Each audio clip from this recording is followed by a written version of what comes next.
اور روحانیت سے مراد مذہبی نقطہ نظر سے یہ ہے کہ انسان عبادات و ریاضت کے ذریعے پاکیزگی و طہارت کی اس منزل پر پہنچ جائے جہاں اس کے ظاہر کے ساتھ ساتھ باطن بھی منور ہو جائے۔ روحانیت اللہ سے تعلق جوڑتی ہے۔ جیسے کہ خاکسار نے عرض کیا کہ یہ اردو لغات میں پائی جانے والی تعریف ہے، اور یقیناً یہ مکمل تعریف نہیں ہے، اور نہ ہی ہمارے لیے ضروری ہے کہ ہم اس تعریف سے مکمل طور پر متفق ہوں۔ مکمل تعریف جاننے کے لیے حضرت اقدس مسیح موعود علیہ السلام کے علم کلام سے، آپ کی کتب سے استفادہ کرنا بہت ضروری ہے۔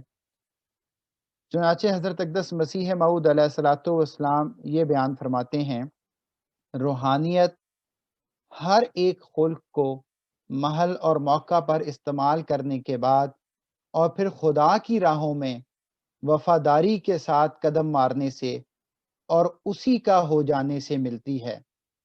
جو اس کا ہو جاتا ہے اس کی یہی نشانی ہے کہ وہ اس کے بغیر جی ہی نہیں سکتا۔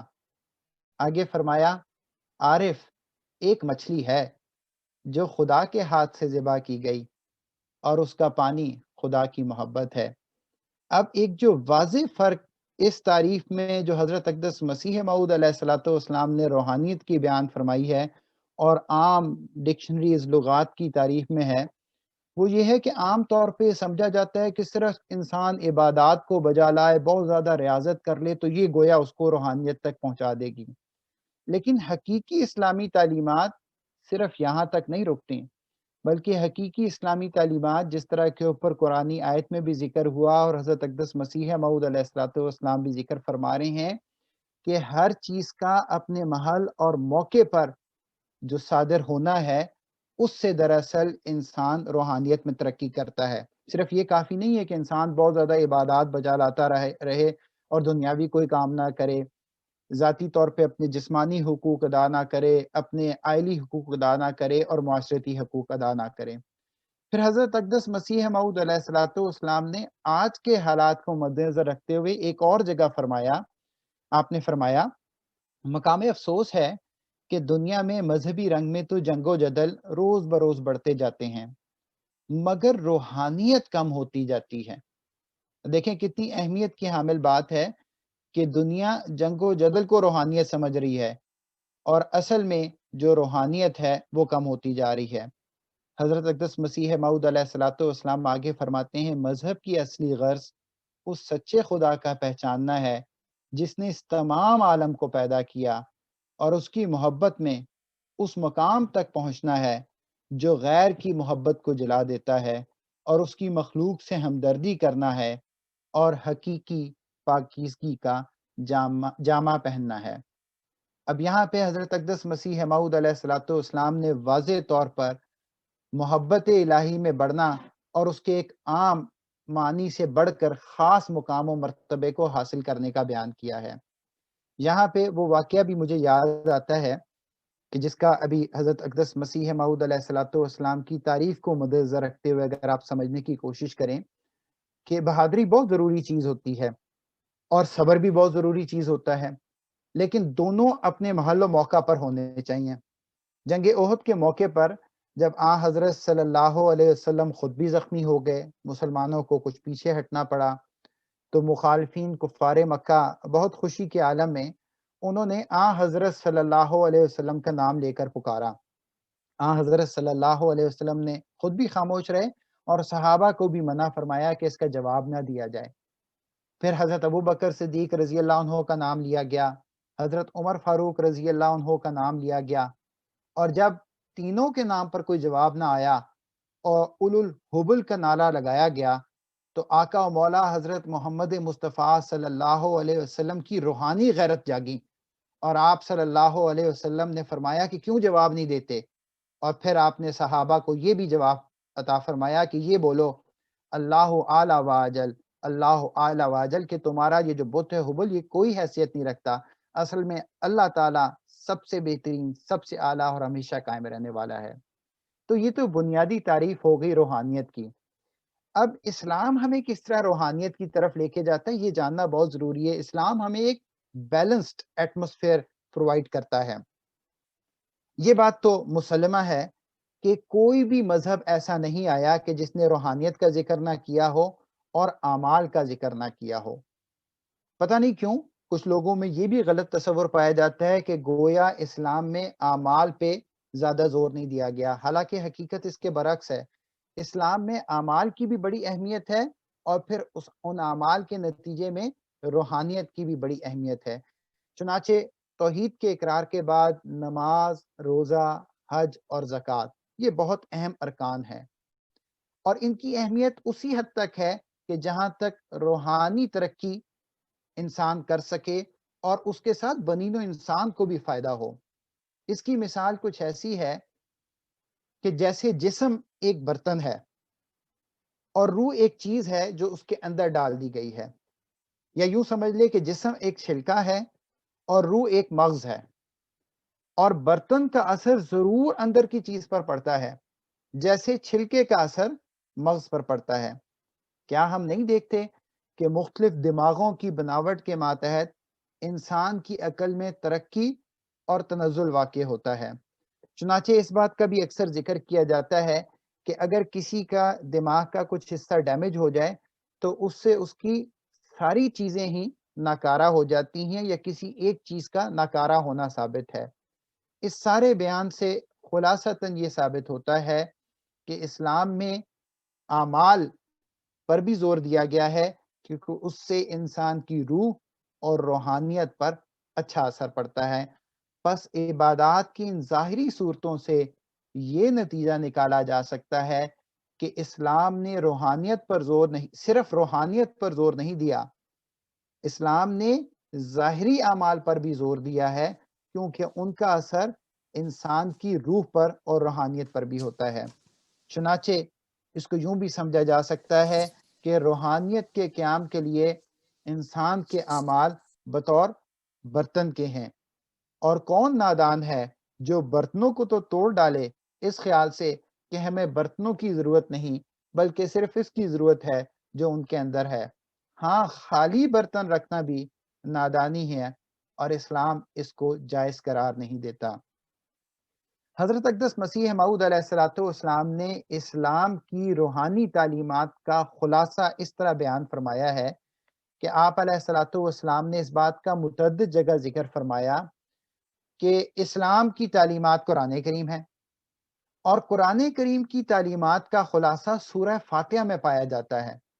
اور سورہ فاتحہ کا ذکر فرماتے ہوئے آپ فرماتے ہیں، ایک پیاری دعا اور سب سے زیادہ پیاری دعا جو عین، محل اور موقع سوال کا ہمیں سکھاتی ہے اور فطرت کے روحانی جوش کا نقشہ ہمارے سامنے رکھتی ہے، وہ دعا ہے جو خدائے کریم نے اپنی پاک کتاب قرآن شریف میں یعنی سورہ فاتحہ ہمیں سکھائی ہے۔ بسم اللہ الرحمن الرحیم، الحمدللہ رب العالمین، الرحمن الرحیم، مالک یوم الدین، ایاک نعبد و ایاک نستعین۔ اے وہ جو ان تعریفوں کا جامع ہے، ہم تیری ہی پرستش کرتے ہیں، اور ہم ہر ایک کام میں توفیق تجھ سے ہی چاہتے ہیں۔ اس جگہ ہم کے لفظ سے پرستش کا اقرار کرنا اس بات کی طرف اشارہ ہے کہ ہمارے تمام گواہ تیری پرستش میں لگے ہوئے ہیں اور تیرے آستانے پر جھکے ہوئے ہیں، کیونکہ انسان باعتبار اپنے اندرونی گواہ کے ایک جماعت اور ایک امت ہے، اور اس طرح پر تمام گواہ کا خدا کو سجدہ کرنا یہی وہ حالت ہے جس کو اسلام کہتے ہیں۔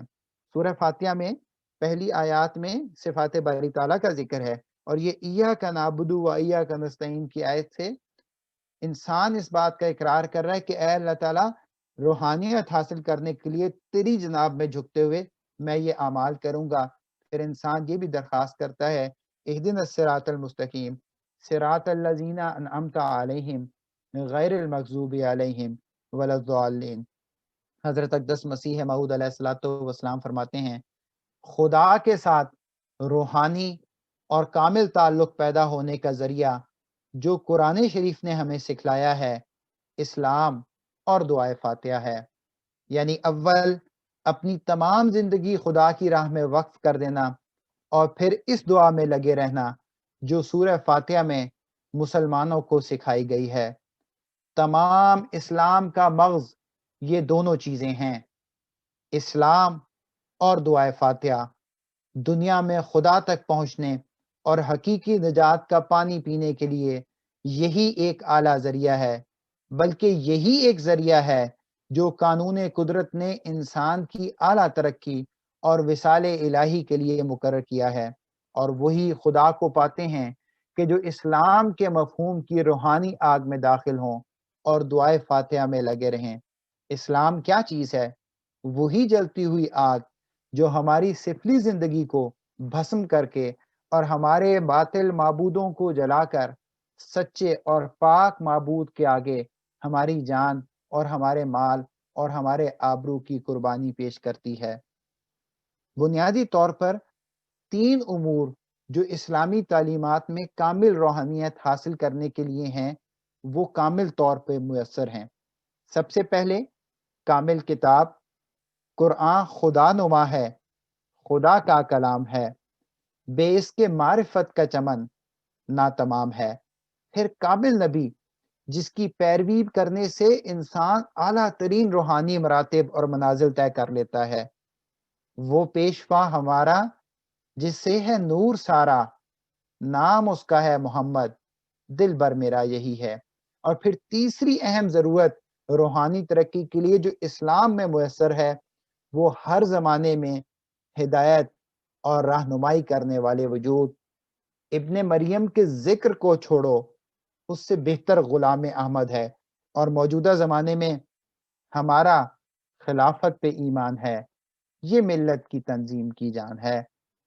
خلاصہ کلام یہ، ہزار ہزار شکر اس خداوند کریم کا ہے جس نے ایسا مذہب ہمیں عطا فرمایا جو خدا دانی اور خدا ترسی کا ایک ایسا ذریعہ ہے جس کی نظیر کبھی اور کسی زمانے میں نہیں پائی گئی، اور ہزارہا درود اس نبی معصوم پر جس کے وسیلے سے ہم اس پاک مذہب میں داخل ہوئے، اور ہزارہا رحمتیں نبی کریم صلی اللہ علیہ وسلم کے اصحاب پر ہوں جنہوں نے اپنے خونوں سے اس باغ کی آبپاشی کی۔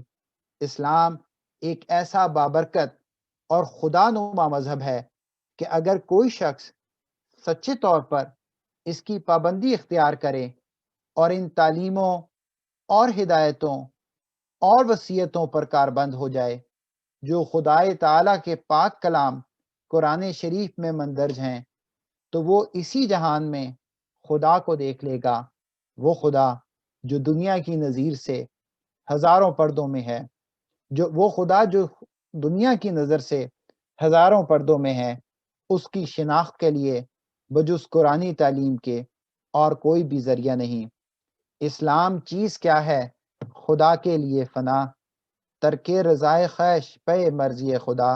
حضرت اقدس مسیح موعود علیہ الصلوۃ والسلام نے ایک جگہ فرمایا، میں دیکھتا ہوں کہ اسلام کے ماننے سے نور کے چشمے میرے اندر بہہ رہے ہیں، اور آپ علیہ الصلوۃ والسلام کے ہی الفاظ میں خاکسار اپنی گزارشات کو ختم کرتا ہے، کبھی نصرت نہیں ملتی در مولا سے گندوں کو، کبھی ضائع نہیں کرتا وہ اپنے نیک بندوں کو، وہی اس کے مقرب ہیں جو اپنا آپ کھوتے ہیں، نہیں راہ اس کی عالی بارگاہ تک خود پسندوں کو۔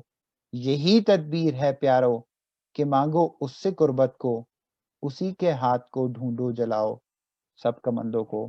اللہم صلی علی محمد وعلی آل محمد کما صلیت علی ابراہیم وعلی آل ابراہیم انک حمید مجید۔ اللہم بارک علی محمد وعلی آل محمد کما بارکت علی ابراہیم وعلی آل ابراہیم انک حمید مجید۔ جزاک اللہ ربی صاحب، بہت شکریہ۔ بڑے خوبصورت انداز میں اس مختصر وقت میں آپ نے ایک انتہائی اہم اور گہرے مضمون پر روشنی ڈالی۔ تو اب ہم سوالات کے سلسلے کی طرف چلتے ہیں۔ ہمارے پاس پہلا سوال آ چکا ہے، تو جو ہمارے لسنرز ہیں، ویورز ہیں اس وقت، ان سے میں یہ درخواست کروں گا کہ اس پروگرام کا جو زیادہ حصہ ہے وہ ہم نے اس کو انٹریکٹیو رکھا ہے۔ ہم چاہتے ہیں کہ آپ سے بات ہو، یہ ایک مختصر تعارف تھا جو مربی صاحب نے اس موضوع کے حوالے سے کروایا۔ ہم چاہتے ہیں کہ آپ کے ذہن میں جو اپنے سمجھنے کے لیے جو سوالات ہیں وہ ہمیں بھیجیں، یا اگر تبلیغ کے حوالے سے آپ یہ سمجھتے ہیں کہ آپ کے حلقہ احباب میں باہر غیر احمدیوں یا غیر مسلموں میں خاص طور پہ اس حوالے سے کوئی ایسے سوالات آپ کے سامنے آئے ہوں اور آپ اس بارے میں رہنمائی حاصل کرنا چاہتے ہوں، تو پلیز یہ موقع ہے۔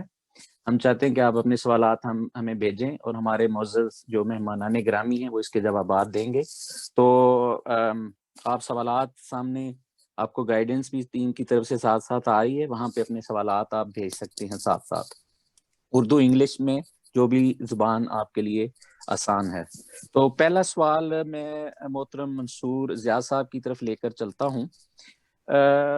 مربی صاحب، یہ سوال کسی نے کیا ہے کہ کیا آپ وضاحت کر سکتے ہیں کہ عبادت کے معنی کیا ہیں؟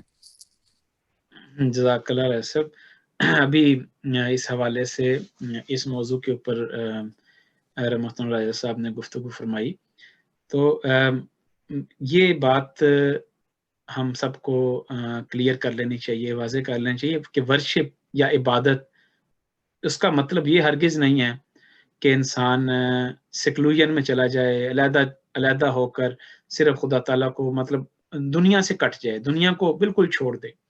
یہ مطلب ہرگز نہیں ہے۔ اسی لیے حضرت صلی اللہ علیہ وسلم نے فرمایا کہ لا رہبانیت فی الاسلام، کہ اسلام رہبانیت کی تعلیم نہیں دیتا۔ ایک صحابی تھے، انہوں نے سوچا کہ کیوں نہ میں یہ کروں کہ دن کو روزے رکھا کروں اور رات کو نفل و تہجد پڑھا کروں۔ تو چنانچہ انہوں نے یہ سوچ کر کہ میں تو بہت گنہگار آدمی ہوں، انہوں نے یہ کرنا شروع کر دیا۔ تو حدیث میں آتا ہے کہ ایک صحابی ان کے ہاں مہمان آئے، تو جب ان کو یہ بات پتہ لگی کہ مثلا کھانے کا وقت ہوا، تو وہ کہنے لگے کہ میں تو روزے دار ہوں۔ عام دنوں کی بات ہے، رمضان نہیں تھا۔ انہوں نے کہا میں تو روزے دار ہوں۔ تو اسی طرح وہ ساری رات عبادت کرتے اور دن کو جو ہے وہ روزہ رکھتے۔ تو وہ صحابی یہ بات دیکھ کر سیدھا حضرت صلی اللہ علیہ وسلم کی خدمت میں حاضر ہوئے اور وسلم کو بتایا کہ یا رسول اللہ، عبادت کا مفہوم جو ہے وہ یہ لیا جا رہا ہے کہ گویا شادیاں نہ کرنا اور بیوی کی طرف توجہ نہ دینا، بچوں کی طرف توجہ نہ دینا، اور صرف عبادت کرنا اور رات دن اللہ تعالیٰ کے حضور گروزاری کرنا، محض یہ عبادت سمجھا جا رہا ہے۔ تو حضرت صلی اللہ علیہ وسلم نے ان صحابی کو بلایا اور فرمایا کہ دیکھو بات سنو، میری مثال تمہارے سامنے ہونی چاہیے۔ میں شادیاں بھی کرتا ہوں، یعنی ان کی بیویوں کا، اپنی بیویوں کی ضروریات کا خیال بھی رکھتا ہوں، میں خدا تعالیٰ کے حقوق بھی ادا کرتا ہوں، میں تہجد بھی پڑھتا ہوں، میں روزے بھی رکھتا ہوں، روزے نہیں بھی رکھتا، تو کیا تمہارے لیے میری ذات میں کوئی اسوہ نہیں ہے؟ تو یہ بات کر فرمایا کہ اس طرح کے روزے رکھنا اور اس طرح رہبانیت اختیار کرنا، سیکلوژن میں چلے جانا، یہ اسلام کا منشا ہرگز نہیں، بلکہ اسلام یہ چاہتا ہے کہ تم ہر کام خدا کی خاطر کرو۔ اگر تم اپنی بیوی کے منہ میں ایک لقمہ ڈالو تو اس نظریے سے ڈالو کہ خدا تعالیٰ نے کہا ہے کہ عاشروہن بالمعروف، کہ بیویوں کے ساتھ حسن سلوک کرو۔ جب تم اس نیت کے ساتھ بیوی کو جیب خرچ دو گے، جب تم اس نیت کے ساتھ بیوی کا خیال رکھو گے، تو تمہارا یہ خیال رکھنا عبادت کہلائے گا۔ فرمایا یہی صدقہ ہے، یہی نیکی ہے۔ پھر اگر تم بچوں کا اس لیے خیال رکھو گے کہ قرآن کریم کا حکم ہے کہ اپنے بچوں کا خیال رکھنا ہے، تو ورنہ تو ہر کوئی رکھتا ہے، تو تم جب اس نظریے سے رکھو گے کہ خدا کا حکم ہے، تو یہ عبادت بن جائے گی۔ تمہارا اٹھنا عبادت بن جائے گا، تمہارا بیٹھنا عبادت بن جائے گا، تمہارا کھانا کھانا عبادت بن جائے گا، تمہارا کھانا چھوڑنا عبادت بن جائے گا۔ اگر ہم سب لوگ صرف اس اصول کو مد نظر رکھ لیں کہ جو کرنا ہے خدا کی خاطر کرنا ہے۔ حضرت صلی اللہ علیہ وسلم فرماتے ہیں الحب للہ والبغض فی اللہ، اگر محبت کرو کسی سے تو خدا کی خاطر محبت کرو، اگر کسی سے ناراض ہو تو خدا کی خاطر ناراض ہو۔ یہ ہے عبادت کا مفہوم، کہ سب کام اس لیے کرو کہ اللہ تعالیٰ نے اور محمد مصطفیٰ صلی اللہ علیہ وسلم کی ذات نے ہمیں یہ حکم دیا۔ میں آپ کو اس کی مثال بھی دوں گا کہ دیکھیں، جب آن حضرت صلی اللہ علیہ وسلم کو پہلی دفعہ غار حرا میں جب وہ فرشتے حضرت جبریل علیہ السلام کا پیغام آیا تو آن حضرت صلی اللہ علیہ وسلم گھر آئے اور آ کر حضرت خدیجہ رضی اللہ تعالی عنہا کو یہ فرمایا کہ زملونی اے خدیجہ مجھے کمبل اڑا دو، آپ فیل کر رہے تھے سردی یا کپ کپی سی طاری ہو گئی تھی آپ کے اوپر، اور فرمایا لقد خشیت علی نفسی، مجھے اپنے نفس کے بارے میں ڈر پیدا ہو گیا ہے۔ تو ہاں حضرت خدیجہ رضی اللہ تعالی عنہا جو آپ کی پیاری بیوی تھی، محبوب بیوی تھیں اور جو آپ کو جانتی تھیں، انہوں نے ہرگز یہ نہیں کہا کہ آپ تو بڑی لمبی لمبی باتیں کرتے ہیں، اللہ آپ کو کیسے ضائع کر دے گا۔ انہوں نے یہ نہیں کہا کہ آپ تو روزے بہت رکھتے ہیں تو اللہ تعالیٰ آپ کو کیسے ضائع کر دے گا۔ حضرت خدیجہ رضی اللہ تعالیٰ عنہ نے کیا فرمایا؟ فرمایا کلا واللہ ما یخزیک اللہ ابدا، خدا کی قسم اللہ تعالیٰ آپ کو ہرگز رسوا نہیں کرے گا۔ کیوں رسوا کیوں نہیں کرے گا؟ آپ کو کیوں نہ چھوڑے گا؟ فرمایا انک لتصل الرحم، آپ رحمی رشتہ داروں کا خیال رکھتے ہیں۔ تو دیکھیں عبادت کا مفہوم کہ رحمی رشتہ داروں سے حسن سلوک کرنا۔ پھر فرمایا وتحمل الکلہ، آپ بوجھ کو اٹھاتے ہیں، یعنی لوگوں کی جو ذمہ داریاں ہیں لوگوں کے ساتھ حسن سلوک کرتے ہیں۔ تکسب المعدومہ، وہ نیکیاں جو لوگ نہیں کرتے وہ آپ کرتے ہیں۔ تقری ضعیفہ، مہمان نواز ہیں آپ، تو اللہ تعالیٰ آپ کو ضائع نہیں کرے گا۔ تو جتنی بھی نیکیاں حضرت خدیجہ رضی اللہ عنہا نے اس وقت گنوائیں وہ سب نیکیاں ایسی تھیں جو انسانوں کے ساتھ تعلق رکھنے والی تھیں۔ تو اسی کا نام عبادت ہے کہ خدا تعالیٰ کے ساتھ تعلق رکھنا اور خدا تعالیٰ کی مخلوق کے ساتھ تعلق رکھنا، خدا کی مخلوق سے اس لیے حسن سلوک کرنا کہ یہ میرے پیارے خدا کا حکم ہے، اسی کا نام عبادت ہے۔ جی جزاک اللہ مربی صاحب، آپ نے بڑے پیار سے بڑے اچھے انداز میں اس کا جواب دیا کہ عبادت کیا ہے۔ تو ابھی اگلا سوال میں راجہ برہان صاحب سے کرتا ہوں۔ سوال سے پہلے میں ایک دفعہ پھر دوستوں سے درخواست کرتا ہوں کہ آپ جو اپنے سوالات ہیں اس حوالے سے، کیونکہ ہم آپ سے سننا چاہتے ہیں، آپ سے پوچھنا چاہتے ہیں کہ آپ کیا جاننا چاہتے ہیں، تو وہ ہمیں بھجوائیں۔ اگر کوئی دوست خود براہ راست بھی سوال کرنا چاہتے ہیں تو ہاتھ یہاں ایک آپشن ہوتی ہے کھڑا کر سکتے ہیں اور وہ ہماری ٹیم کو بتا سکتے ہیں، تو ہم براہ راست بھی آپ سے سوال لے لیں گے۔ مربی صاحب آپ سے یہ سوال ہے، گو کہ آپ نے اسی موضوع پہ ابھی تفصیلی بات کی، تو ایک دوست نے پوچھا ہے، تو اس کو انہوں نے پوچھا ہے کہ روحانیت ہے کیا؟ تو اگر روحانیت، میرا خیال ہے وہ شاید یہ جاننا چاہتے ہیں کہ مانوی لحاظ سے یہ کیا ہے، تو اگر مختصراً اس پہ آپ تھوڑی وضاحت پلیز کر دیں۔ جی جزاکم اللہ۔ جیسا کہ خاکسار نے اپنی گزارشات میں بھی عرض کیا تھا کہ عام طور پہ تو یہ چیز سمجھی جاتی ہے کہ خدا تعالیٰ کا قرب حاصل کرنا روحانیت ہے، اور یہ بات درست بھی ہے، لیکن یہ اس کی کامل تعریف نہیں ہے۔ حضرت اقدس مسیح موعود علیہ الصلوۃ والسلام نے جو روحانیت کی کامل تعریف فرمائی ہے اس میں یہ امور شامل ہیں۔ ایک امر یہ بھی شامل ہے کہ انسان اپنے وقت مقررہ پر عبادات کو بجا لائے اور پھر نوافل کی جو عبادات ہیں ان کو بھی بجا لائے، لیکن اس سے ہرگز یہ مطلب نہیں ہے کہ انسان اپنی دیگر ذمہ داریوں کو چھوڑ دے۔ حضرت صلی اللہ علیہ وسلم نے ایک موقع پر فرمایا وَلِنَفْسِكَ عَلَيْكَ حَقٌ، یعنی آپ کی ذات کا بھی آپ کے اوپر حق ہے، یعنی انسان کے جسم کو آرام کی ضرورت ہے وہ بھی دینا ہے۔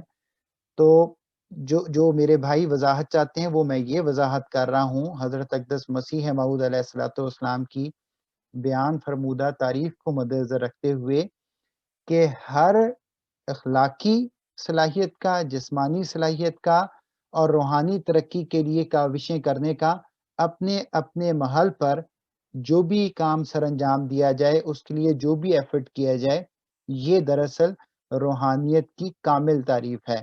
اور جیسا کہ میں نے شروع میں عرض کر دیا، عام طور پہ روحانیت یہ سمجھا جاتا ہے کہ خدا تعالیٰ کا قرب حاصل کرنا، یعنی اگر میں اس کو مزید آسان الفاظ میں بتاؤں تو تعلق باللہ بھی روحانیت ہے، حقوق العباد بھی روحانیت ہے۔ تو ان دونوں چیزوں کا ملاپ جو ہے، حقوق اللہ اور حقوق العباد کی کامل طور پہ ادائیگی کرنا، یہ روحانیت ہے۔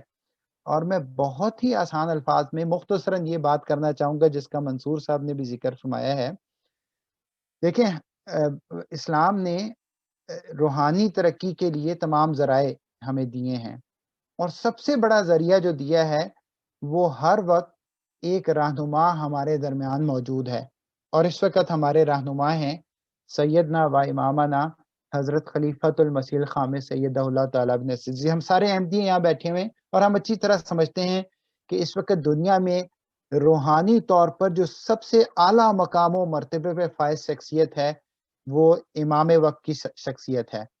تو روحانیت کو سمجھنے کے لیے ہمارے لیے تو بہت آسان طریقہ ہے کہ خلیفۃ المسیح کی طرف دیکھ لیں، اپنے دفتر کے امور بھی سر انجام دیتے ہیں، اپنی صحت کا خیال بھی رکھتے ہیں، عبادات بھی بجا لاتے ہیں، اور معاشرتی امور بھی بجا لاتے ہیں۔ تو یہ روحانیت کا حقیقی اور کامل مفہوم ہے۔ جزاک اللہ مربی صاحب، بہت شکریہ، بہت ہی خوبصورت آپ نے بات کی کہ ہمارے لیے تو ایک عملی نمونہ اس وقت سیدنا حضرت امیر المومنین اید اللہ تعالی بنصر العزیز کی شخصیت میں موجود ہے۔ تو ہم اب اگلے سوال کی طرف بڑھتے ہیں۔ میں مولانا منصور زیاد صاحب سے یہ سوال پوچھنا چاہتا ہوں۔ سوالات اب کافی آ رہے ہیں، پھر ایک دفعہ آپ اپنے سوالات بھیجتے رہیں، اور اگر ممکن ہو تو آپ اپنی فیملی، اپنے دوستوں کو جو اس وقت ہمارے ساتھ شامل نہیں، یہ لنک پروگرام کا ان سے بھی شیئر کر سکتے ہیں، تاکہ اگر کسی تک یہ اطلاع نہیں ہے یا کسی کو بھول گیا ہے تو وہ بھی اس پروگرام سے فائدہ اٹھا سکیں۔ منصور زیاد صاحب، میرا آپ سے یہ سوال ہے، ایک دوست نے سوال بھیجا ہے کہ السلام علیکم۔ وعلیکم السلام ورحمۃ اللہ۔ وہ کہتے ہیں کہ ایک انگریز دوست سے بات ہو رہی تھی، ان کا سوال ہے کہ مکہ میں، یعنی انگریز دوست کا سوال ہے کہ مکہ میں خانہ کعبہ میں انہیں یعنی انگریزوں کا داخلہ بند ہے، جبکہ وہ انگریز دوست کہتے ہیں کہ ہمارے چرچز سب مسلمانوں کے لیے کھلے ہیں کہ کوئی بھی آ سکتا ہے۔ گو کہ براہ راست یہ اس موضوع سے نہیں ہے، لیکن اس کا یہ ہے کہ اگر کوئی انگریز روحانیت میں دلچسپی رکھتا ہو اور وہ اللہ تعالیٰ کے بارے میں جاننا چاہتا ہو یا خانہ کعبہ جانا چاہتا ہو، تو غالباً اس پیرائے میں کیسے ہم اس سوال کو ایڈریس کر سکتے ہیں؟ جی جزاکم اللہ۔ اصل میں یہ جو عقیدہ ہے کہ کوئی شخص جو ہے وہ خانہ کعبہ میں نہیں آ سکتا، مدینہ میں نہیں آ سکتا، مشرک نہیں آ سکتا، تو اس حوالے سے میں یہ عرض کر دوں کہ اس کی بنیاد دراصل ایک آیت ہے قرآن کریم کی، اور اس آیت کا غلط مفہوم لینا مراد ہے۔ قرآن کریم کی آیت ہے، اللہ تعالیٰ فرماتا ہے کہ یا ایھا الذین آمنو، اے مومنو، سورۃ توبہ کی آیت ہے، یا ایھا الذین آمنو، اے مومنو، انما المشرکون نجس، مشرک لوگ ناپاک ہیں، فلا یقرب المسجد الحرام بعد عامہم ھذا، وہ اس سال کے بعد یعنی آئندہ سالوں سے مسجد حرام کے قریب نہ آئیں۔ اب یہ وہ حکم تھا کہ جو اس وقت دیا گیا حضرت صلی اللہ علیہ وسلم کے ذریعے سے ان مشرکین کے بارے میں کہ مشرکین لوگ ناپاک ہیں، آئندہ سے مسجد حرام میں، خانہ کعبہ میں آ کے طواف نہ کریں۔ اور اس کی وجہ یہ تھی کہ وہ لوگ اس زمانے میں اپنی رسومات تھیں ان کی، اور ننگے ہو کر طواف کیا کرتے تھے، تو ان کو مسجد حرام میں آنے سے جو منع کرنا ہے وہ ان کی ذات کی نجاست نہیں ہے، کہ ناپاک ان کی ذات ناپاک نہیں ہے، بلکہ ان کے عقیدے کی ناپاکی ہے، یا ان کے رسم و رواج کی ناپاکی ہے، کہ ان رسوم و رواج کے ساتھ وہ آئندہ کبھی بھی اس جگہ پہ یعنی خانہ کعبہ میں آ کر اپنی وہ رسوم ادا نہ کریں جو وہ زمانہ جاہلیت میں ادا کیا کرتے تھے۔ بت پرستی نہ کریں، کیونکہ خانہ کعبہ تو ان لوگوں نے بت پرستی کا مرکز بنایا ہوا تھا، اور وہاں پہ 360 بت رکھے ہوئے تھے۔ تو فرمایا کہ آج کے بعد مشرک اس عقیدے کے ساتھ، بت پرستی والے عقیدے کے ساتھ شامل نہیں ہوں گے۔ اور پھر وہ جیسا کہ میں نے عرض کیا کہ ان کا یہ رواج تھا کہ بعض دفعہ عورتیں اور مرد ننگے ہو کر طواف کیا کرتے تھے، اپنے بتوں کو ساتھ لے جایا کرتے تھے۔ تو فرمایا کہ اس عقیدے کے ساتھ شامل نہ ہوں۔ یہ آیت ہے جس کو غلط سمجھنے کے نتیجے میں جو شافعی علماء ہیں یا جو حنبلی علماء ہیں، انہوں نے یہ نظریہ اختیار کر لیا کہ کوئی بھی مشرک نہیں آ سکتا۔ اور چونکہ آج کل سعودی عرب میں اہل حدیث کی حکومت ہے، وہابیوں کی کہنا چاہیے، جو ان کو جو حدیث کا ظاہری مفہوم لیتے ہیں، قرآن کا ظاہری مفہوم لیتے ہیں، اور ان کے نزدیک ہم تعویل نہیں کر سکتے، تو اس وجہ سے انہوں نے اس کا مفہوم یہی لیا ہوا ہے کہ کوئی غیر مسلم آ ہی نہیں سکتا، اس کے لیے مسلمان ہونا شرط ہے، اور مشرک تو بالکل نہیں آ سکتا، یہ ان کا مفہوم ہے۔ لیکن آج بھی اور پہلے بھی حضرت امام ابو حنیفہ جو سب سے ابتدائی فقیہ تھے، اور جن کے بارے میں جن کی سب سے زیادہ کثرت ہے، جن کو لوگ زیادہ مانتے ہیں، اور سب سے ابتدائی جو شروع میں جو مذہب قائم ہوا وہ انہی کا مذہب تھا، اور آج بھی کثرت سے انہی کا مذہب ہے، وہ اس آیت کی تشریح میں فرماتے ہیں کہ اس آیت سے یہ ہرگز مراد نہیں کہ وہ مسجد حرام میں داخل نہیں ہو سکتے۔ فرمایا کہ انما المرادو، کہ مراد صرف یہ ہے کہ مشرک حج یا عمرہ نہ کریں، کما کانوا یعملون فی الجاہلیہ، جیسا کہ وہ جاہلیت کے دور میں یہ عمل یا یہ کام کیا کرتے تھے۔ اور یہ میں آپ کو عرض کر دوں کہ یہی آیت کے نیچے یہ میں فٹ نوٹ ہے حضرت خلیفۃ المسیح رابع رحمہ اللہ تعالیٰ کا، حضور نے یہ حوالہ دیا ہوا ہے، اور اس کی بڑے پیارے انداز میں تشریح فرمائی ہوئی ہے۔ تو میں اپنے سامعین سے گزارش کروں گا کہ اس سوال کے جواب کے لیے وہ حضرت خلیفۃ المسیح رابع رحمہ اللہ والا جو قرآن کریم ہے، سورۃ توبہ آیت نمبر 28، اس کا فٹ نوٹ پڑھ لیں، تو اس سے ان کو اس حوالے سے وضاحت مل جائے گی کہ اس سے مراد دراصل کیا ہے۔ جی جزاک اللہ مربی صاحب۔ ہم اپنے اب اگلے سوال کی طرف چلتے ہیں۔ میں راجہ برہان صاحب سے یہ سوال کرنا چاہتا ہوں۔ ایک دوست نے یہ سوال انگلش میں بھیجا، میں اس کو پڑھ دیتا ہوں، پھر کوشش کرتا ہوں اس کا ترجمہ کرنے کی۔ وہ کہتے ہیں کہ حضرت پرامس مسیح علیہ الصلوۃ والسلام says in ملفوظات volume 10 page 380 it is unwise to exalt in having the knowledge of secular sciences. Your strength should lie in the spiritual affairs. Can you please explain that conflict between secular knowledge and spiritualism? جزاک اللہ۔ میرے صاحب وہ دوست یہ کہہ رہے ہیں کہ حضرت مسیح علیہ الصلوۃ والسلام نے ملفوظات جلد 10 میں صفحہ 380 پہ یہ فرمایا ہے کہ یہ ترجمہ اب میں اپنے الفاظ میں کر رہا ہوں کہ یہ دانش مندی نہیں کہ ہم سیکولر سائنسز کا جو علم ہے اس میں زیادہ بڑھنے کی کوشش کریں۔ ہماری جو طاقت ہے وہ روحانی معاملات میں استعمال ہونی چاہیے۔ تو کیا آپ بتا سکتے ہیں کہ جو ان میں آپس میں تضاد کیا ہے، جو سیکولر نالج ہے اور روحانیت ہے؟ اگر تو یہ حوالہ آپ سمجھتے ہیں آپ کے سامنے ہے کہ آپ اس پہ بات کرنا چاہتے ہیں تو ٹھیک ہے، ورنہ جیسے پھر آپ پسند فرمائیں۔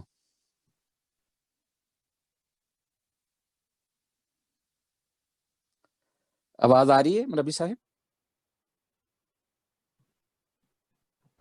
السلام علیکم۔ میرے خیال میں وہ سینٹرلی انمیوٹ کرنا پڑتا ہے، تو میں کوشش کر رہا تھا۔ اچھا یہ جو کیونکہ آپ نے مجھے چند منٹ پہلے یہ دے دیا تھا تو میں نے یہ حوالہ نکالا ہے۔ اچھا اب مجھے یہ الفاظ سیم نہیں لگ رہے، لیکن کچھ الفاظ یہ ہیں، تو اگر یہ کوئی اور حوالہ ہے تو اس کو بھی دیکھا جا سکتا ہے، لیکن یہ جو میرے پاس ملفوظات کا والیوم نمبر 10 ہے اور اس کا پیج نمبر ہے 380، وہاں بالکل اور مضمون بیان، کچھ وہ مضمون ہے لیکن جب ہم پورا پڑھتے ہیں تو بالکل اور مضمون بیان ہو رہا ہے۔ وہ مضمون یوں بیان ہو رہا ہے، وہاں ہیڈنگ باندھی گئی ہے خوف الہی، اور یہ تحریر کیا گیا ہے کہ صوفی کہتے ہیں جس شخص پر 40 دن گزر جائیں اور خدا کے خوف سے ایک دفعہ بھی اس کی آنکھوں سے آنسو نہ جاری ہوں تو اس کی نسبت اندیشہ ہے کہ وہ بے ایمان ہو کر مرے۔ پھر آگے فرماتے ہیں اب ایسے بھی بندگان خدا ہیں کہ 40 دن کے بجائے 40 سال گزر جاتے ہیں اور ان کی اس طرف توجہ ہی نہیں ہوتی۔ آگے فرما رہے ہیں دانشمند انسان وہ ہے جو بلا آنے سے پہلے بلا سے بچنے کا سامان کرے، جب بلا نازل ہو جاتی ہے تو اس وقت نہ سائنس کام آتی ہے اور نہ دولت، دوست بھی اس وقت تک ہیں جب تک صحت ہے، پھر تو پانی دینے کے لیے بھی کوئی نہیں ملتا۔ اب اگر تو یہ اس کا وہ ترجمہ ہے تو یہاں تو یہ مضمون ہی اور ہو رہا ہے نا، مضمون یہ بیان ہو رہا ہے کہ حضرت اقدس مسیح موعود علیہ الصلوۃ والسلام یہ بیان فرما رہے ہیں صوفیاء کے حوالے سے کہ اگر 40 دن ایسے گزر جائیں کہ آپ کی آنکھوں سے خوف خدا کی وجہ سے آنسو نہ جاری ہوں، آپ دعا کریں اور آنسو نہ جاری ہوں، تو یہ اندیشہ ہوتا ہے کہ آپ کا ایمان ہی ضائع ہو جائے۔ اور پھر یہ فرما رہے ہیں کہ لوگوں پہ تو 40 سال گزر جاتے ہیں، اور اس تناظر میں آپ نے ذکر فرمایا ہے تو اس وقت نہ سائنس کام دیتی ہے اور نہ دولت۔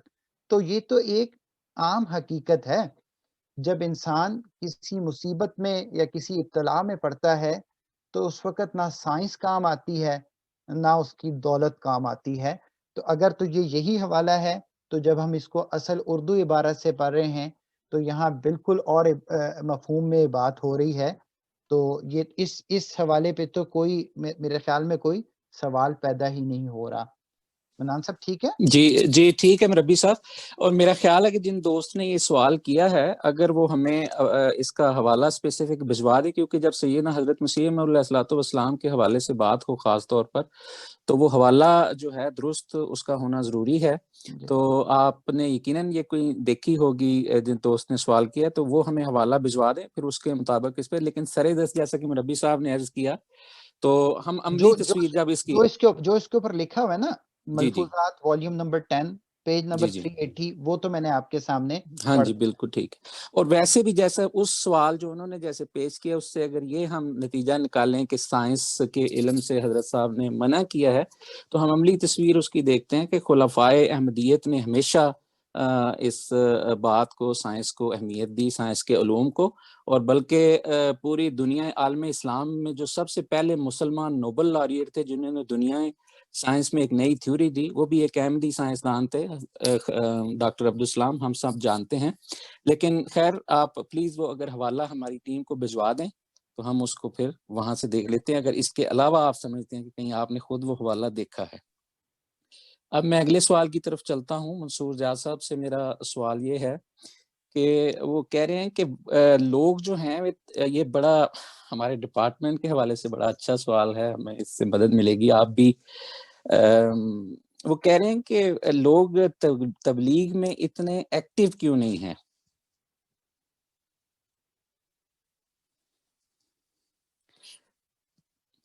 جی مربی صاحب آپ کا بھی میرا خیال میوٹ ہے شاید، کاشف۔ السلام علیکم۔ جی وہ میوٹ تھا تو اس میں اس کو ان میوٹ کرنے میں، یہ تو دیکھیں اس کے لیے تو حضرت خلیفۃ المسیح رابع رحمہ اللہ فرمایا کرتے تھے کہ میرے مولا نے جو جوت میرے دل میں دعوت اللہ کی لگائی ہے، اللہ کرے کہ وہ جو جوت ہے وہ ہر ایک دل میں لگ جائے۔ تو اس کے لیے تو سب سے زیادہ تو دعا ہے، اور حضرت صلی اللہ علیہ وسلم کے نمونے کو سمجھنا ہے۔ تو دیکھیں اس کی بنیادی وجہ کہ آج کل ہمارے جو مطلب اس طریق سے تبلیغ نہیں ہوتی جس طرح سے ہونی چاہیے، اس کی بنیادی وجہ ہے کہ ہم جس کثرت کے ساتھ ہمیں حضرت مسیح موعود علیہ السلام کی کتب کو پڑھنا چاہیے، جس کثرت کے ساتھ ہمیں حضرت خلیفۃ المسیح کی ہدایات پر عمل کرنا چاہیے اور سننا چاہیے، اس کثرت، اس طریق یا اس لیول پہ جا کر ہم نہیں کرتے۔ تو بنیادی طور پہ تو وہی بات ہے کہ جو قرآن کریم فرماتا ہے کہ تم یہ کہا کرو سمعنا و اطعنا، ہم نے سنا اور ہم نے اطاعت کی۔ تو اللہ تعالیٰ کے فضل سے اس کثرت سے تو نہیں، لیکن اس میں بھی کوئی شک نہیں ہے کہ اللہ تعالیٰ کے فضل سے ہمارا جو نیشنل تبلیغ ڈپارٹمنٹ ہے، اور پوری دنیا میں، صرف یو کے میں نہیں، پوری دنیا میں جو تبلیغ ڈپارٹمنٹ ہے، اللہ تعالیٰ کے فضل سے بڑی محنت کے ساتھ کام کرتے ہیں، اور مختلف لوگوں کو اپروچ کر کے، رابطے کر کے، ان سے ان کو تبلیغ، ان کو اسلام کا پیغام پہنچاتے ہیں۔ پھر سب سے بڑی بات حضرت خلیفۃ المسیح الخامس اید اللہ تعالیٰ بن عزیز کو دیکھ لیں، ہمارے خلفاء کی دیکھ لیں، ان کی زندگیاں دیکھ لیں کہ کس طرح امریکہ میں جا کے کیپٹل ہلز میں بھی اسلام کا پیغام پہنچایا، یورپین پارلیمنٹ میں بھی اسلام کا پیغام پہنچایا، اور اسی طرح ہر ایک دنیا کے کونے کونے میں جہاں بھی حضور جاتے ہیں سب سے زیادہ اسلام کا پیغام اور اسلام کی امن کی تعلیم کو پھیلاتے ہیں۔ تو ہم سب کو پھر وہی بات کہ حضور کی طرح ہی، جس طرح حضور پیغام پہنچا رہے ہیں، ہمیں اسی طرح پیغام پہنچانا چاہیے، اور اس کے لیے جیسے جو انسٹرکشن جو ہدایات ملتی ہیں ہمیں اس کو فالو کرنا چاہیے. جزاک اللہ مربی صاحب، بہت شکریہ. بالکل جیسا کہ آپ نے فرمایا کہ حضور انور ہمارے لیے نمونہ ہے، اور نیشنل تبلیغ ڈپارٹمنٹ اللہ تعالیٰ کے فضل سے لوکل، ریجنل اور نیشنل لیول پر ہم پروگرام بناتے ہیں، پلان کرتے ہیں، بھیجتے ہیں اور کوشش کر رہے ہیں. تو وہ شاید انفرادی طور پہ یہ پوچھنا چاہ رہے تھے کہ لوگ اس میں دلچسپی، اور آپ نے جیسا کہ بیان کیا کہ بعض دفعہ اس وجہ سے بھی دلچسپی نہیں ہوتی کہ ہمیں شاید خود اپنے عقائد کے بارے میں اتنا علم نہیں ہوتا اور ہم جھجکتے ہیں آگے بات کرنے میں. اور یہ جو پروگرام ہم نے شروع کیے ہیں یہ بھی اسی وجہ سے ہے تاکہ لوگوں کو ایجوکیٹ کیا جا سکے. اور دوسری بات جس کی طرف آپ نے نشاندہی کی کہ سیدنا حضرت مسیح موعود علیہ الصلوۃ والسلام کی کتب کو پڑھنا چاہیے، اس سے نہ صرف یہ کہ ہمارے اپنے علم میں اضافہ ہوگا بلکہ جو ہے ہمیں ایک ہتھیار ملے گا علمی کہ جو ہم پھر باہر جا کے لوگوں کو اپنا جو پیغام ہے، عقیدہ ہے، وہ صحیح طرح سے بیان کر سکتے ہیں. مربی صاحب، راجہ برہان صاحب، اب آپ سے میرا یہ سوال ہے کہ ایک دوست یہ کہہ رہے ہیں کہ چندہ ادا کرنے کی اہمیت کیا ہے، اور پھر وہ کہہ رہے ہیں کہ شاید غیر احمدیوں کا ذکر کر رہے ہیں کہ وہ چندے کو اتنا وہ سمجھتے ہیں کہ کوئی نئی چیز ہے شاید اسلام میں. تو اس حوالے سے کچھ مختصر اگر آپ ہمیں بتا دیں پلیز. جی، میں اس سوال کا جواب تو ہم دیتے ہیں، لیکن ایک جنرل بات اس کے بارے میں پہلے میں کرنا چاہوں گا کہ ہم تو مسلمان ہیں اور ہم اسلامی تعلیمات کو قرآن کریم پر کامل طور پر عمل کرتے ہیں. اور اگر ہم سنت انبیاء پہ بھی نگاہ ڈالیں تو ایک obvious سی بات ہے کہ روحانی یا مذہبی نظام بھی جو اس دنیا میں چلتا ہے اس کے ساتھ اس دنیا کے لوازمات بھی ہوتے ہیں. چنانچہ اگر آپ تاریخ انبیاء پہ نگاہ ڈالیں تو ہر نبی جو اس دنیا میں آیا ہے، اور جب اس نے اللہ تعالیٰ سے حکم لے کر، اللہ تعالیٰ نے جب اس کو حکم دیا ہے اور اس نے اپنے پیغام کا آغاز کیا ہے، تو اس کو کسی نہ کسی رنگ میں دنیاوی ضروریات کی بھی بہرحال ضرورت تھی، جو بہرحال انسان کے ساتھ لگی ہوئی ہیں. ہر نبی ایک انسان بھی ہوتا ہے، اور ہر نبی نے جو نظام چلانا ہوتا ہے وہ کیونکہ اس دنیا میں نظام چلانا ہوتا ہے، اس لیے اس سے بہرحال مالی معاملات کا بھی تعلق ہوتا ہے. اگر آپ قرآن کریم پہ نگاہ ڈالیں اور خود حضرت صلی اللہ علیہ وسلم کی زندگی پہ نگاہ ڈالیں اور صحابہ کی زندگی پہ نگاہ ڈالیں تو یہ صرف یعنی اس مجلس سوال و جواب میں سنانے والے قصے تو نہیں ہے نا، یہ صرف تقریروں میں کرنے والی باتیں تو نہیں ہے کہ حضرت ابو بکر صدیق رضی اللہ عنہ اپنا پورا گھر اٹھا کے لے آئے، حضرت عمر فاروق رضی اللہ عنہ اپنے گھر کا آدھا سامان لے آئے، بلکہ یہ پریکٹیکل باتیں ہیں. اور جب قرآن کریم میں اللہ تعالیٰ فرما رہا ہے لن تنالوا البر حتی تنفقوا مما تحبون، تو اس میں واضح طور پہ یہ ارشاد ہے کہ تم ہرگز نیکی کو پا نہیں سکو گے یہاں تک کہ تم ان چیزوں میں سے خرچ کرو جن سے تم محبت کرتے ہو. اور آج کل کی دنیا میں پیسے سے زیادہ کس چیز سے انسان محبت کرتا ہے؟ تو بنیادی بات تو یہ ہے کہ جو چندوں کا نظام ہے، یہ جو ایک تاثر دیا جاتا ہے کہ کوئی نیا نظام ہے، بالکل غلط تاثر ہے. تو پہلے تو میں اس تاثر کو دور کرنا چاہ رہا ہوں. اور پھر دوسری اہم بات جس کی طرف میں توجہ دلانا چاہ رہا ہوں کہ ٹھیک ہے اسلام میں تو صرف زکوٰۃ کا ذکر ہے، لیکن اگر آپ تاریخ نبوی صلی اللہ علیہ وسلم پر نگاہ ڈالیں، مجھے تو ایسا لگتا ہے کہ وہاں روزانہ ہی کوئی نہ کوئی تحریک ہو رہی ہوتی تھی. جب کوئی مہمان آ جاتا تھا تو حضرت صلی اللہ علیہ وسلم فرماتے تھے کہ کون ہے جو اس مہمان کو، گویا اس زمانے میں کوئی لنگر خانے کا نظام تو نہیں تھا، لیکن یہ لنگر خانے کا نظام تھا کہ مہمان آ گیا اپنے گھر لے جاؤ، اس کی مہمان نوازی کرو. تو یہ بھی ایک گویا اس زمانے میں ایک چندے کا نظام تھا. اور اس پر مجھے ہمیشہ وہ واقعہ یاد آتا ہے جو واقعہ یاد کر کے بڑی شرمندگی بھی ہوتی ہے اور پھر بڑی خوشی بھی ہوتی ہے. اور میں اس واقعے کو بڑی عاجزی کے ساتھ یہاں عرض کرنا چاہوں گا، اس بات کی اہمیت کو ظاہر کرتے ہوئے کہ پیسے کی قربانی، اپنی چیزوں کی قربانی دینا، اس کا روحانی ترقی سے بھی بڑا تعلق ہے. حضرت مسلم موعود رضی اللہ عنہ نے ایک موقع پر بیان فرمایا، آپ نے کوئی تحریک فرمائی چندے کی اور اس پہ لوگوں نے لبیک کہا، تو حضور نے اس کے بعد خطبہ جمعہ میں ذکر کرتے ہوئے فرمایا کہ ایک عورت جو پٹھان عورت تھی وہ میرے پاس آئی اور اس کو اردو بھی صحیح طرح نہیں بولنی آتی تھی، کافی ضعیف تھی. ٹوٹی پوٹی اردو میں اس نے میرے پاس آ کے اپنے دوپٹے کو ہاتھ لگایا اور کہا کہ یہ میرا نہیں ہے، بیت المال کا ہے۔ پھر اپنے کپڑوں کو ہاتھ لگایا اور ان کے بعد میں بھی ذکر کیا کہ یہ بھی میرے نہیں، یہ بھی مجھے کسی نے دیے ہوئے ہیں۔ پھر اس کے ہاتھ میں 2 روپے تھے اور اس نے حضرت مسلم موعود رضی اللہ عنہ کی خدمت میں وہ 2 روپے پیش کرتے فرمایا کہ میری زندگی کی جمع پوجی یہ ہے، آپ نے تحریک فرمائی ہے، میں آپ کے لیے قربان کرنے کے لیے تیار ہوں۔ اور حضرت مسلم موعود رضی اللہ عنہ کے جو الفاظ ہیں، مجھے وہ ایگزیکٹ الفاظ تو نہیں یاد، لیکن میں مفہوماً یہاں ادا کر رہا ہوں۔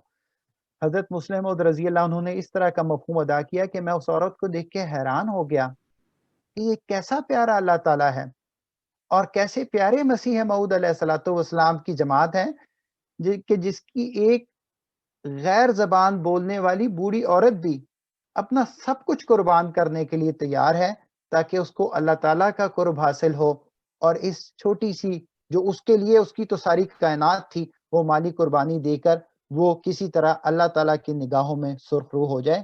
یہ واقعہ بیان کرنے کا مقصد یہ ہے، اعتراض کرنے والے تو اعتراض کریں گے، لیکن ہمارے ایمان پختہ ہونا چاہیے، اور ہمیں یہ پتہ ہونا چاہیے کہ امام وقت کے منہ سے نکلی ہوئی کوئی آواز، یہ صرف ہم نے عہدوں میں نہیں کہنا کہ اپنی جان قربان کرنے کے لیے تیار رہیں گے۔ اس زمانے میں تو جان قربان کرنے کا کوئی ہمیں کہہ ہی نہیں رہا، تو مال قربان کرنا عین الہی احکامات کے مطابق ہے، ہر چندے کی تحریک الہی احکام کے مطابق ہے، اور چاہے وہ امام وقت کریں، چاہے وہ نظام جماعت کرے، چاہے وہ حضرت مسیح موعود علیہ الصلوۃ والسلام یا آپ کے خلفاء نے کیا ہوا ہے۔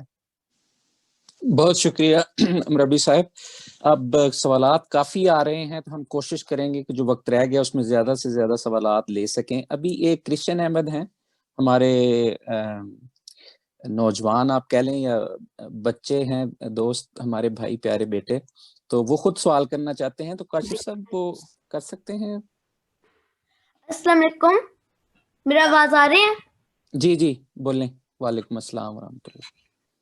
میرا سوال ہے، کرسچن اتنا پہلے اتنا نفرت کیوں کرتے تھے مسلمانوں سے؟ پہلے سے مراد آپ کی کیا ہے؟ یعنی اب کیوں نفرت کرتے ہیں، یا حضور صلی اللہ علیہ وسلم کے زمانے میں؟ حضور صلی اللہ علیہ وسلم کے۔ اچھا جی منصور ضیاء صاحب، آپ نے سوال سن لیا۔ جی جزاک اللہ۔ دیکھیں، ہمیں یہ تو نہیں پتا کہ وہ نفرت کیوں کرتے تھے، لیکن ہمیں یہ پتا ہے کہ اسلام جو ہمیں تعلیم دیتا ہے وہ یہی دیتا ہے کہ محبت سب کے لیے، نفرت کسی سے نہیں۔ اگر اسلام کی تعلیمات کو بیٹا اپنایا جائے نا تو نفرت رہتی نہیں ہے۔ دیکھیں، اسلام نے قرآن کریم میں اللہ تعالیٰ فرماتا ہے کہ ہم نے ہر ایک امت میں رسول بھیجا، ایوری نیشن جو ہے اس میں ایک رسول آیا، ایوری نیشن میں ایک پیغمبر آیا ہے۔ تو حضرت مسلم اور رضی اللہ تعالیٰ نے فرمایا کرتے تھے، اگر ہمیں پتہ لگے کہ افریقہ میں کوئی پیغمبر آئے ہیں تو ہم کتنے خوش ہوں گے کہ دیکھو آپ نے ہمارا مسئلہ حل کر دیا، کہ اللہ تعالیٰ ہمارا خدا قرآن میں یہ فرماتا ہے کہ افریقن سے محبت کرو، کیونکہ وہ بھی کسی نہ کسی، وہاں پہ بھی اللہ تعالیٰ نے پیغمبروں کو بھیجا ہے، نبیوں کو بھیجا ہے۔ آسٹریلیا میں پیغمبر آیا، ہم کتنے خوش ہوں گے کہ قرآن کریم کی سچائی ثابت ہو گئی۔ تو بنیاد یہی ہے کہ ہمیں تو اس بات کی خوشی ہے کہ تمام دنیا پر ہر ایک جگہ پہ پیغمبر آئے، تو ہم اس لیے تمام قوموں سے، تمام لوگوں سے محبت کرتے ہیں، چاہے وہ یہودی ہو، چاہے وہ کرسچنز ہوں، عیسائی ہوں، چاہے وہ ہندو ہوں، چاہے سکھ ازم، کوئی بھی مذہب ہو، ہر مذہب سے محبت کرنا اسلام کی جو ابتدائی ذمہ داری ہے وہ ہمیں قرآن کریم سے پتہ لگتی ہے۔ اور قرآن کریم کی صداقت کا ایک سب سے بڑا نشان یہ ہے کہ قرآن کریم حضرت عیسیٰ علیہ السلام کو بھی مانتا ہے، قرآن کریم حضرت موسیٰ علیہ السلام کو بھی مانتا ہے، قرآن کریم جو حضرت کرشن علیہ السلام جو ہندوؤں میں ظاہر ہوئے ان کو بھی مانتا ہے۔ اسی طرح دنیا میں کسی بھی خطے میں ظاہر ہونے والے نبی کو جو اسلام ہے وہ مانتا ہے، قبول کرتا ہے، اور ان سے محبت کرنے کی تعلیم دیتا ہے۔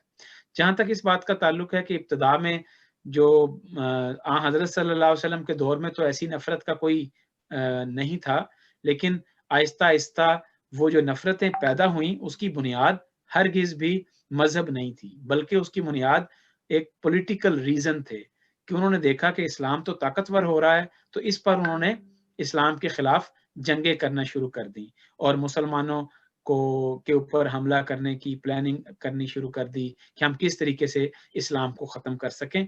تو یہ ایک پولیٹیکل ریزن تھی جس کی وجہ سے اسلام میں اور رومن امپائر میں جنگیں ہوئیں جو کرسچن امپائر تھی، لیکن اس کی بنیاد کوئی مذہبی جنگیں نہیں تھی. جی بہت شکریہ منصور ضیاء صاحب، سوالات بہت زیادہ ماشاءاللہ آ رہے ہیں. راجہ برہان صاحب، ایک 12 سال کے ہمارے دوست ہیں فارس محمود، وہ پوچھنا چاہ رہے ہیں کہ مربی صاحب نے گو کے جواب دے دیا ہے، لیکن وہ کہہ رہے کہ خلاصتاً اگر انسان روحانیت میں ترقی کر جاتا ہے اور وہ یہ سمجھ جاتا ہے کہ انسان کی زندگی کا اصل مقصد جو ہے وہ اللہ کا پیغام پہنچانا ہے، تو ایسی صورت میں وہ اسلام کے پیغام پہنچانے کو ترجیح دے یا اپنے کام کو؟ جی، اس سوال میں جو ایک نتیجہ نکالا گیا ہے اس نتیجے سے ہمیں اتفاق نہیں ہے. ٹھیک ہے، اس سوال کرنے والے بچے نے خود ہی یہ نتیجہ نکال لیا ہے کہ انسان ایسے روحانی مقام پر پہنچے کہ اس کو یہ ریئلائز ہو جائے کہ اصل مقصد جو ہے وہ صرف تبلیغ کرنا ہے. اس نتیجے سے ہمارا اتفاق نہیں ہے. لیکن اس ضمن میں ایک قرآن کریم کی ایک آیت کی طرف بھی توجہ دلانا چاہتا ہوں، اور وہ بھی ہمیں پڑھنا اور یاد رکھنا بہت ضروری ہے. یہ سورہ آل عمران کی آیت نمبر 105 ہے، جس میں اللہ تعالیٰ فرما رہا ہے وَلْتَكُمْ مِنْكُمْ أُمَّةٌ يَدْعُونَ إِلَى الْخَيْرِ وَيَأْمُرُونَ بِالْمَعْرُوفِ وَيَنْهَوْنَ عَنِ الْمُنْكَرِ. اس آیت کا ترجمہ یہ ہے، اور چاہیے کہ تم میں سے ایک جماعت ہو، وہ بھلائی کی طرف بلاتے رہیں اور اچھی باتوں کی تعلیم دیں اور بری باتوں سے روکیں. یہاں قرآن کریم میں دراصل ایک اصول بیان کیا گیا ہے، اور وہ اصول یہ بیان کیا گیا ہے کہ مختلف معاشرتی نظام میں مختلف شعبے بنیں گے اور مختلف ریسپانسبلٹیز ہوں گی، اور وہ ہر بندہ اپنے شعبے کے مطابق کام کرے گا. مثلا اگر کوئی مربی سلسلہ ہے تو وہ اپنے طور پہ اپنے کام سر انجام دے گا. اگر کوئی استاد ہے تو اس کی پہلی ذمہ داری بہرحال ٹیچنگ کی ہوگی. اسی طرح اگر کوئی ڈاکٹر ہے یعنی طب کے شعبے سے تعلق رکھتا ہے تو وہ کام کرے گا. تو میرا یہ جو ہمارا بچہ جو سوال کر رہا ہے، میں اس کے سوال کی پہلے وضاحت کر رہا ہوں کہ اس نے جو نتیجہ نکالا ہے وہ درست نہیں ہے. اور دوسری میں یہ بات بتا رہا ہوں کہ ہر بندہ اپنی ڈیوٹی ادا کرے گا تو یہ بھی تبلیغ کا بہت عمدہ ذریعہ ہوگا. اور میں بار بار آپ کو ایک طرف لوٹا کے لے کے آ رہا ہوں. اس کی وجہ پتہ ہے کیا ہے؟ اس کی وجہ یہ کہ ہم سارے تڑپ رہے ہیں. ہم میں سے راجہ منان صاحب بھی، منصور صاحب بھی، خاکسار بھی، اور بھی میں کئی چہرے دیکھ رہا ہوں. ہم اسلام آباد کے قریب رہتے ہیں لیکن ہم اسلام آباد نہیں جا سکتے، ہم حضور کو نہیں دیکھ سکتے، اور ہمیں یہ تڑپ ہے. یہ میں اس وجہ سے ذکر کر رہا ہوں کہ ہمارے لیے دنیا میں اس وقت دنیا میں روحانی طور پہ سب سے اعلیٰ مقام پر فائز حضور انور ایدہ اللہ تعالیٰ بن عزیز ہیں، اور وہ ہمارے لیے اس وقت اسوہ حسنہ ہیں، اور ان کے اسوہ حسنہ کو ہم نے دیکھنا ہے. آپ نمازیں بھی پڑھاتے ہیں، آپ دفتری کام بھی کرتے ہیں، آپ گھر میں بھی یقیناً وقت دیتے ہیں، آپ اکیلے میں عبادات بھی بجا لاتے ہیں، اور آپ جو ہے آرام بھی فرماتے ہیں. تو یہی ہمارے لیے بہترین نمونہ ہے. یہ جو نتیجہ میرے بچے نے نکالا ہے کہ گویا ہمیں پتہ لگ جائے گا کہ صرف دنیا میں تبلیغی کام ہے، یہ نتیجہ درست نہیں ہے. جزاک اللہ، بہت شکریہ مربی صاحب. ہمارے پاس ابھی بہت سے سوالات موجود ہیں جن کا ہم جواب نہیں دے سکے، اور سوالات آ رہے ہیں. ایک لحاظ سے تو یہ بہت خوشی کی بات ہے کہ لوگوں نے اتنی دلچسپی اس میں ظاہر کی ہے. تو ہم نے کوشش کی کہ جو ٹائم مخصوص تھا اس میں زیادہ سے زیادہ سوالات کے جوابات دے سکیں، لیکن چونکہ وقت ختم ہو گیا، 1-2 منٹ اوپر بھی ہو گئے ہیں، اس لیے جن کے سوالات کے ہم جوابات آج نہیں دے سکے ان سے معذرت. لیکن چونکہ جیسا کہ یہ سلسلہ انشاءاللہ ویکلی نیشنل تبلیغ ڈپارٹمنٹ کی طرف سے یہ پروگرام ویکلی چلتا رہے گا اور انشاءاللہ ہر اتوار کو ہوا کرے گا، تو آپ کے سوالات ہم نوٹ کر لیں گے، اور جو اگلا پروگرام ہوگا انشاءاللہ ان سوالات کو کوشش کریں کہ آپ شامل ہو جائیں براہ راست اس کو سننے کے لیے، لیکن ہم کوشش کریں گے کہ آپ کے سوالات کو اس پروگرام میں ایڈریس کر سکیں. تو یہاں میں محترم راجہ برہان احمد صاحب کا اور محترم منصور ضیاء صاحب کا بہت مشکور ہوں کہ انہوں نے ہمیں اپنے قیمتی وقت سے ٹائم دیا اور ہماری بہت اچھی اس موضوع کے حوالے سے رہنمائی فرمائی. اور میں سب دوستوں کا بھی جو ہمارے ساتھ شامل ہوئے ان کا بھی شکریہ ادا کرتا ہوں. اللہ تعالیٰ سب کو جزا دے اور آپ سب کی یہ کوشش قبول فرمائے. تو ہم اب یہاں سے آپ سے اجازت چاہتے ہیں. السلام علیکم ورحمۃ اللہ وبرکاتہ.